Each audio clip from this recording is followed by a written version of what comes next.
Hi, I'm Joel Small, and I'm sitting here with one of my very favorite special people, Dr. Mack McDonald. I've known Mack for many years. He practices just down the hall from me.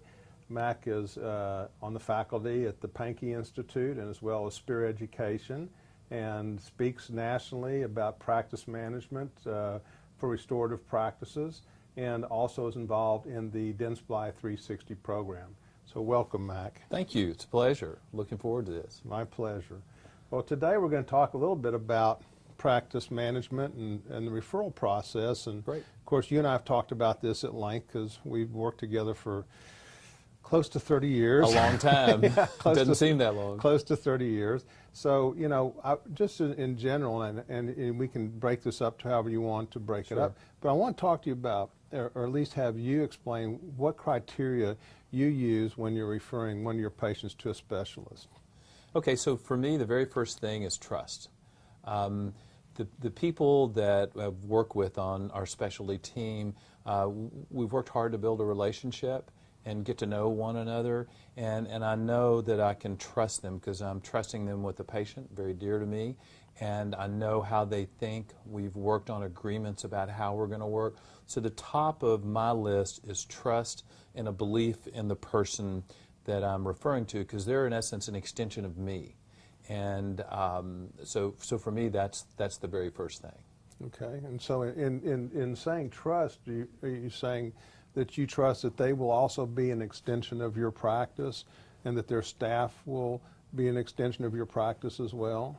You know, absolutely, and so trust it is, Joel. It's kind of not fair to say that because it's a big umbrella, but first it's just that their view of the value of the patient and their ethic is congruent with mine, and ours are, because the patient comes first, and how you treat your patients and how you treat my patients that I refer to you.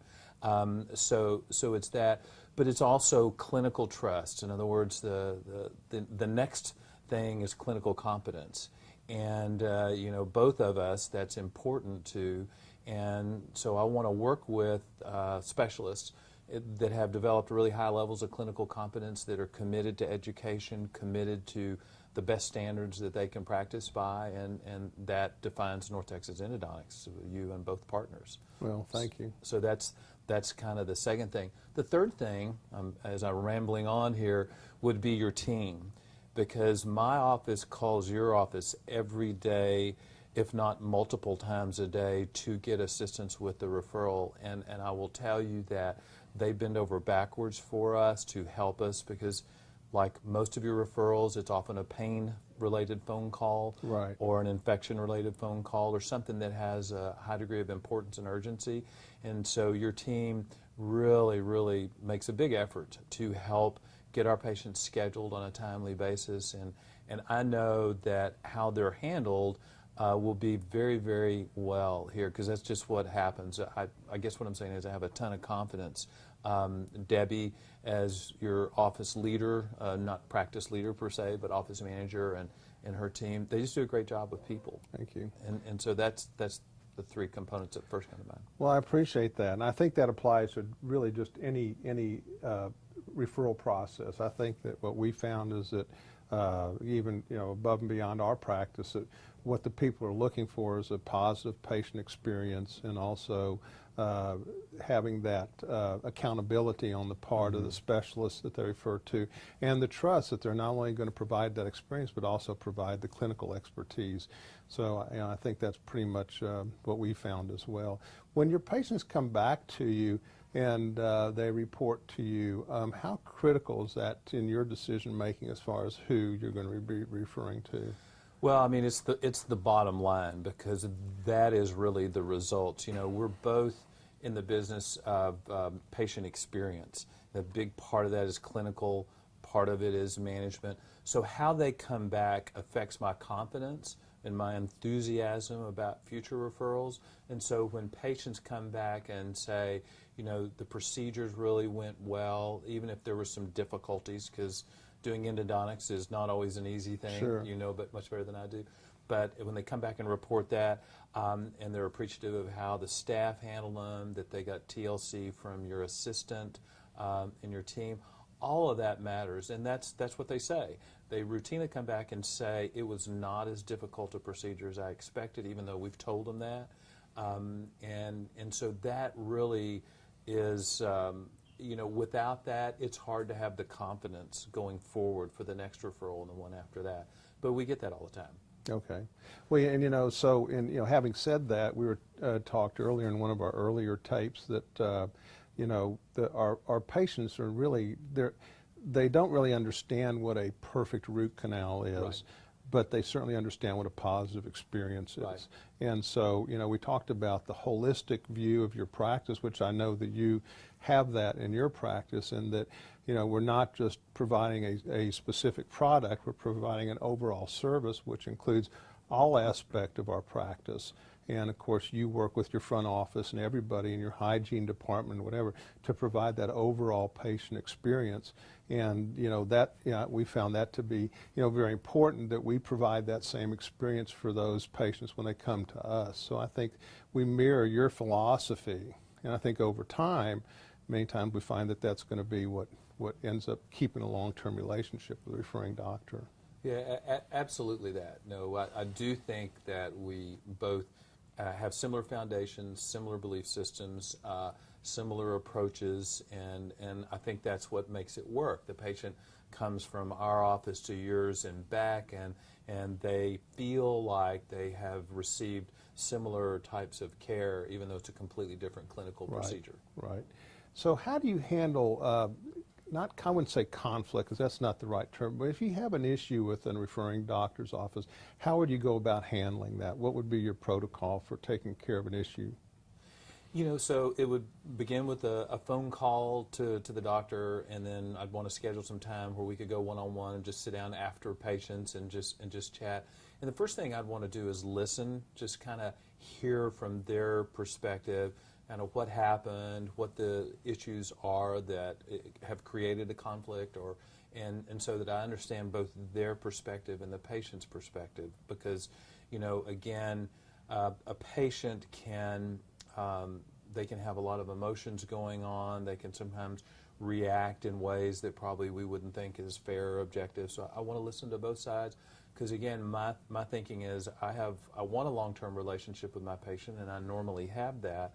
But I definitely need and want a long-term relationship with my interdisciplinary team, because we're going to work together a long time, and I'm going to lean on them a lot.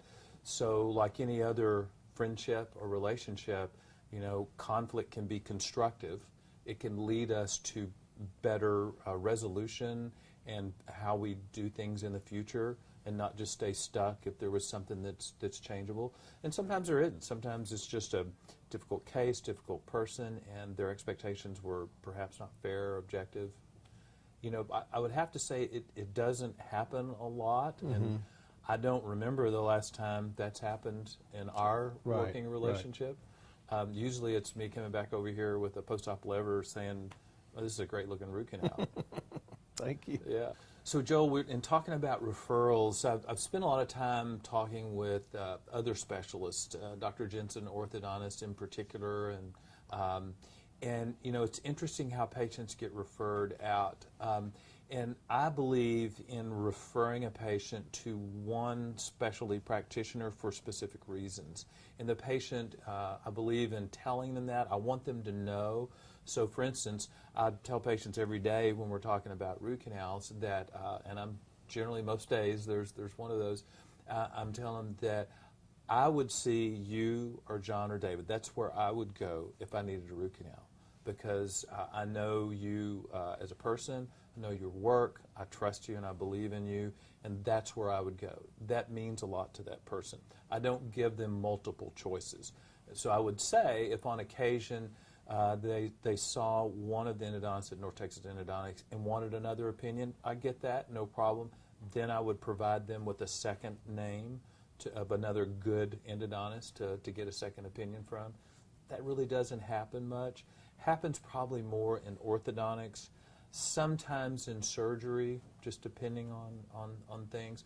But I really think it makes a difference to the patient and to the referral and how the patient arrives at your office if they've been given an enthusiastic, confident referral. And one final piece of that, as I'm rambling on a little bit, is I tell every patient, if it's your opinion that you're not certain that they need an endodontic procedure, you won't do it. In other words, you are focused on success and you want to do the right thing. And so if you're not certain, we'll delay treatment, we'll reevaluate it. And that's a big deal to people, that they know they're going someplace where the doctor is going to, weigh the evidence, give them a very exacting opinion, but if they're not certain at that point in time, they'll withhold treatment until they are. And I don't know if that makes sense or not. No, it makes a lot of sense. And following up on what you said, sometimes we'll get a referring doctor, they'll send us, and the patient has a Xerox, a copied page with 6 or 7 endodontic cards on us, and they've been handed this printed page saying, pick one of these. Like a roulette wheel. Yeah, and you know what? There are probably the people that will be the less engaged in the process because they have not received a strong referral from that referring doctor. So I understand exactly what you're saying. Yes.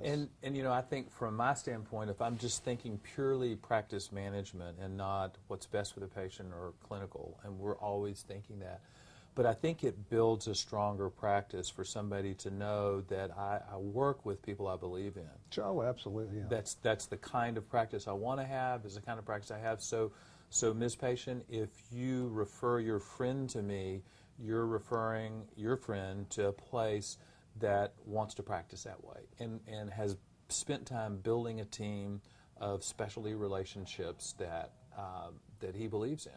And that's what I would want, and it's so missing today in medicine, perhaps in some aspects of dentistry, but that's not what you do or what you're about or who you're talking to. Well, I always tell my patients when I refer them to you that you're my dentist. well, thank you very much. And that's probably the best referral I could possibly make. Exactly.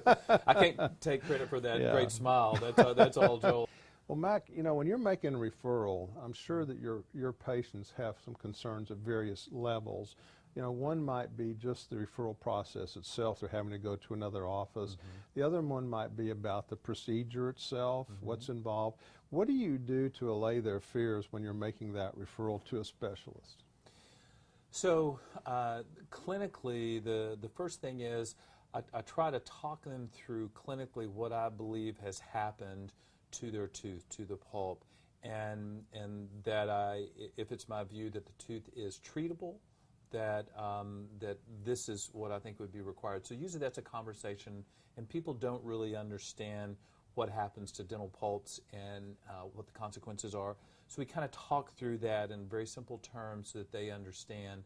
So just as in a patient earlier today, she had a widened PDL, probably a necrotic pulp or a degenerative pulp, and was having some pain. The tooth looks very treatable. So I just tried to talk her first through, this is what's happened to your tooth. And then I try to express a concern. My concern is she's about to travel in a week or so. So I don't want you to be out of town with the problem. So I think it's highly likely one of those things that happens. So what I'd like to do is to refer you to our root canal specialist, and I use those words because they understand that. Endodontists, they don't always understand. Right. And then their eyes get big. They're like, oh gosh, we're going to have a root canal. I said, well, potentially. And so I said, one reason for a referral is I want a second opinion on am I correct or not. And so they'll test the tooth with cold, with percussion, with pressure, if need be, with other things. And they're going to take a cone beam CAT scan, a little small CAT scan of 4-tooth area, and they'll be able to see your tooth and this lesion three-dimensionally. And I can't tell you how helpful that is in diagnosing this, because now we're able to be much more accurate with our diagnosis and does this tooth need root canal treatment or not. So I talked through a lot of clinical things. Most people would fall asleep on me in a clinical conversation, but once I said root canal, they wake up long enough to I believe that to listen. And then I would go into the who they're going to see and why they're going to see you, as we had discussed previously, which is we work closely together. We have a high trust relationship. You're focused on success. You want to do the right thing. If you don't think it needs that, you'll tell them. Right. And not do the treatment just because that's what you do. And then we will talk briefly about about the staff, that my staff often is just walking a patient across the hall. Right. But while I'm having this conversation with the patient, my staff is supposed to be on the phone with your office calling to check availability. And then your staff is probably getting stressed in a very busy schedule trying to figure out. They're pros. They can handle it. They can handle where they're going to put them, and they always respond. And so by doing that, and just because we're in the same building, we have the luxury of walking a patient over here, introducing them to Debbie or whomever's at the front desk, and transferring the patient, and that always makes them feel better. They know where to go. They've had a friendly introduction, and all the build-up. I believe that. Yeah. I do believe that. And I want them, I don't want them showing up to your office like, why am I here? What do you do? Right. And I want them to understand the problem. And not always, but sometimes I'll tell them, years ago I did some root canals. And I said I retired from root canals because I have board-certified endodontists across the hall, and what that means are great at what they do. And it's a different procedure, event, outcome than what I used to do when I was doing them as a general dentist. And I think they get that. I said, they'll work through a microscope, they have a cone beam CAT scan, they have this, and this, and so they understand the technology, the training, and the expertise is a big deal. Same thing, I want to build all that up. I want them thinking that they're going to the best place that they can, because that's what I believe. We know, following up on what you just said, and I'm just thinking historically, I had a referring doctor that called me one day and said, Joel, I refer patients, he said, but they're not coming to you. They're not getting there. And I said, well, tell me how you refer them. He said, well, I just tell them I don't do root canals. And I give him your name. That's all he tells them. I said, well, you need to say more than that. I mean, it's more, the process is more involved than just saying, because what was happening is the patients were leaving that office and going to the general dentist just about 3 doors down that did do root canals, but he never explained why they needed to be seeing the specialist or whatever. So it's interesting you say that, because I think there's a lot of truth involved in that statement. Yeah, as I spoken a little bit earlier, Dr. Jensen and I have had this conversation. He said, Mac, I get patients all the time that have 3 orthodontists cards in their hand, and they just happen to pick mine, and that's just a different kind of referral. Yes, absolutely. And I know I know many really good orthodontists in our area that I'd be happy to work with, but I want to send them to one person confidently and say, if you need another opinion, I have another option for you. Sure, I think that's great. Yeah. Mac, following up on what you said, and I just wanted to share with our viewers, what you have this mechanism that goes into place in your office when you realize that somebody needs a root canal, like your staff gets on the phone, as you said, and they walk the patient over, and you guys got this down to a science. I just want to share them what happens then on our end of it. Okay, great. When that patient arrives, and you guys have come over with the patient, and of course we do have that one advantage of being next door to one another, and they get to actually physically meet our staff before, when they're not driving over. It's almost like it happens almost immediately. But, also once, say, Debbie or Radon or one of the ladies up front greets your patient, then we're notified in the back that a patient is here and is to be seen, and they converse with one of my assistants, who then comes up and takes that patient, and introduces themselves and brings them back to the operatory, explains to them what we understand to be the problem and what we're going to do to diagnose further. And so they begin the process with some few little questions and so forth to spell things out. And they'll go ahead and do their clinical testing, and then in our office, as you know, we have these little stations where I'll meet with the assistants, we'll go through the x-rays together, and we'll talk about the patient's needs, not only, clinically, but, maybe emotionally and all those kinds of things, because as you mentioned, some of them are a little bit freaked out when they hear they need a root canal. And hopefully they all come out feeling like, wow, that was really simple. But so we talk about all those issues, and then I'm prepared when I go in to see the patient. And, it's never hard for me to say, wow, we love Dr. McDonald. And most of the time I say, oh, you're seeing my dentist, which is always a good, a good segue into building some confidence. And, from there we put them at ease. And then, in most cases, if there's an emergency, we're starting some treatment unless there's some indications why we wouldn't. And, of course, just like most endodontic offices, we have very well-trained staff, and they are probably as responsible for putting that patient at ease as I am. And we go ahead and complete the procedure. Now, if for example, if there was a untoward situation like a fractured tooth or something like that, if it were not your office, because I already know what to do for your office, we would go ahead and contact the referring doctor's office and let them know we have a situation where a tooth has to be extracted or whatever, and we'd seek their advice as to what to do next. And if, say, for example, they were going to go see an oral surgeon or whatever to have an extraction, we'd go ahead and generate that post-op letter saying this tooth has to be extracted, including the x-rays and sometimes our cone beam and sometimes even some microsurgical or microphotographic pictures along with it, and send that with the patient once we've identified the office. So in that way, we're trying to be responsive to your needs, and rather than just dumping the patient back onto your office, we're kind of taking the ball and running with it. So that's what we do on our end. Yeah, and I'll just add to that a little bit, Joel, just to say that when there are fractures or questions about is this a treatable tooth or not, you always contact me, and or David or John contact me, and we discuss that. Because essentially, we've already worked out in the past a protocol of how we work together. In general, I know how you think. In general, you know how I think and what Right. my desired preferences would be. But then there are those situations where it's gray, and we have to decide, are we going to treat this tooth or are we going to remove this?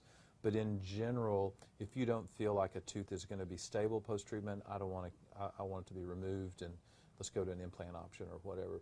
So I think part of the message is, one, your office communicates really, really well that way and post-operatively, so we get a really nice letter, really nice images, and you retain that on your server. So if we've lost a letter or we didn't get it scanned into our files, we can call and retrieve it, and that way the day before an appointment we're ready.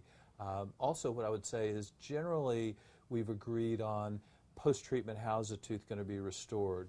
You know that I feel if you believe the crown should be replaced because you saw things microscopically in there, that you'll tell the patient, you'll let us know, we think you should replace the crown.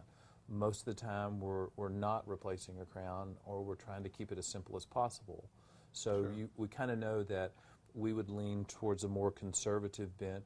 But you might have referring doctors that say, I want to replace every crown after a root canal's done on a molar. And that would be their choice, and you would know that. So you would know how to talk to the patient and prepare them for that eventuality. On all of our good referrers, we have a profile just like, we don't even need a profile on you because we already know what you expect. It might be a little scary too, that yeah, profile. well, not really. But we can refer, we go back into our database, we just pop up that referrer's name, and it tells us what specialists they work with, what they prefer as far as how they want a tooth left, whether it's a virgin, not a virgin tooth, but a tooth that's uncrowned. Do we want a permanent or a temporary? What about when it's a crown tooth, so forth and so on. And that has really helped us, in our minds, know what that doctor expects. Of course, there's always circumstances that fall beyond those boundaries, and we have to contact them directly, which we're very willing to do. So, Joel, you know what that reminds me of? You sitting there saying that and talking about the station where you meet your assistant and discuss her findings. Reminds me of the E-Myth.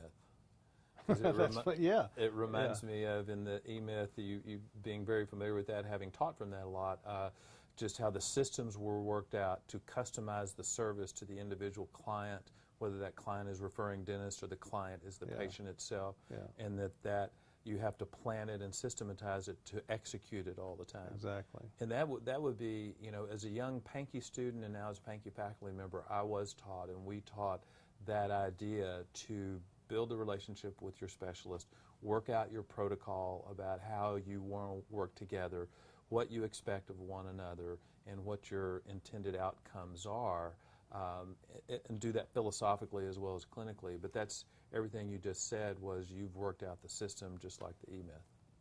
Yeah, and Dr.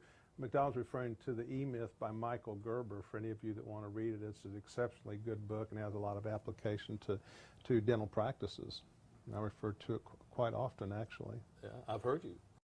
Well, from the perspective of an endodontic practice, we feel like we serve certain functions for our referring offices. Obviously, we have the clinical function and the experiential function of providing both the care and the experience for the patients that we receive. We also feel like we have an educational function, and as you know, we provide continuing education courses throughout the year for many of the dentists in the North Texas area.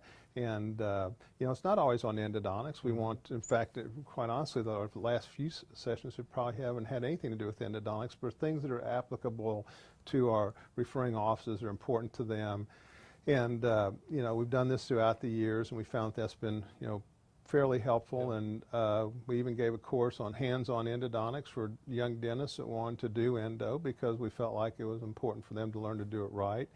And if they know how to do it right, then they'll know when they're getting into a situation where it's going to be difficult to achieve that, that result. So we did have some referrals from that even, and that wasn't our intention really, but that's what happened, which is kind of interesting. So that's what we try and provide, and I think endodontists in general should try and provide other aspects, other value-added features to what they do for their referring offices. And I agree completely. Love education, and I love that aspect of what North Texas Endodontics does. And I try to attend whenever I can. And the memorable ones to me are, you had from UT San Antonio someone who did lectures on local anesthesia and pain control. Those were great. And then you've had pathologists in, and we all have to kind of find our way through pathology. More recently, I think, kind of someone involved in the decision-making process about treating a tooth and keeping it versus extracting and implanting it. And that's a real big thing, as we both know nowadays, making those decisions and navigating that. So even though it's not endodontics always per se, it's related to both how you work with the referring doctors and our practices. Sure. So I think that's a great deal. And I commend you. I wouldn't be surprised at all that young dentists that you taught endodontic technique would want to refer certain cases to you, because you now establish a relationship, you have trust, they can lean on you, so to speak. And there'll be times where they get in trouble. I know that because I got in trouble doing root canals. Once upon a time. Trouble, I mean just a difficult case. Something's not going well. And it's a huge, huge service to them to have somebody that can help them when they're conscientious, trying to do the best they can, but they just kind of ran into something that was just tough. Right. No, and we should be here for them and under those circumstances, absolutely. Yeah, and one other thing to throw in there, I see a fair number of TMD kind of patients, and so in the pain world, you have to discriminate between that, because they overlap between pulp pain and TMD related pain. So generally we've filtered those out, but in a role that you play, that's not just pure endodontics, so to speak, I think just managing the pain patient. Sometimes it's just, I really need the best opinion I can get that the pain this patient's having is not a pulp pain. And it's a big deal. And a lot of times they're not, because it's really another pain source. But when we can say, we've done everything we can do to determine if a tooth pulp is causing the pain, then we've really improved the future treatment of that patient. Absolutely. I agree with that completely.